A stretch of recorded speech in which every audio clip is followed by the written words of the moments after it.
Hello, today I'm going to talk about a perfect album. This is probably one of my favorite albums of all time. The artist is Blonde Redhead and the album is Misery is a Butterfly from 2004. The label is 4AD. This is an art rock fever dream. It is lush, brooding, romantic, and strange. Blonde Redhead is made up of Kazu Makino.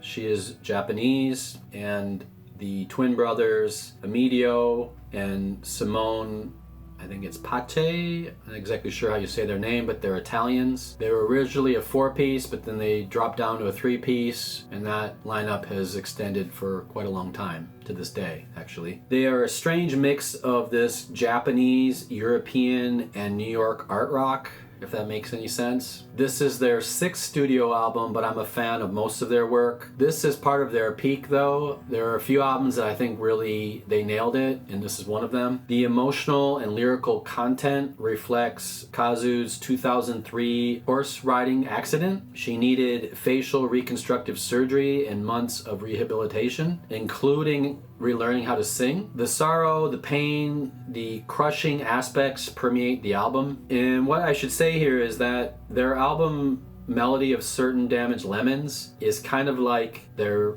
Bends, like if you're referring to Radiohead. So if that's the Bends, then this album is their OK Computer, if that makes any sense. There's definitely more production on this album. There are these lush string arrangements. Essential listening. I tend to prefer when Kazu sings, but I do like when they both sing. Some of the great tracks on here: Elephant Woman, Haunted Lullaby, Ghostly Strings, this kind of cracked porcelain fragility, Misery as a Butterfly, Opulent and Sorrowful, kind of floating, Magic Mountain, Delicate, Glacial, Detached, Sounds Far Away, Equus, driving, finale, kind of a taut release. It sounds like it belongs on the previous album to some degree. It's definitely an outlier here. The pros: Kazu's vocals are fragile, whispery, and sometimes childlike. They're beautifully ethereal. This is creative, inventive music. The strings make it feel otherworldly or kind of like a dream. The cons: some reviews say it's emotionally detached, but I kind of think that's the Japanese influence. If you've been to Asia, a lot of times things can be kind of that way. It doesn't mean the emotions aren't there. It just means they're not showing the emotions. Some people complain that they left their rock roots with this album to go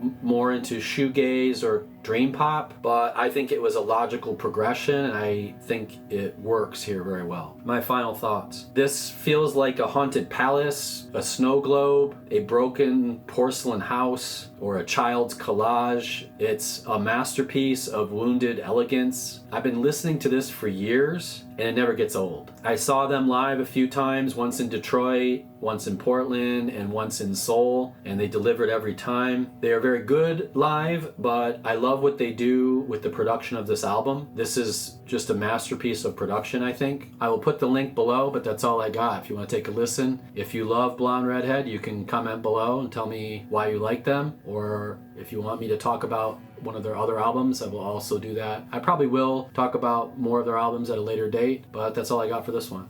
Take care. Have a good day.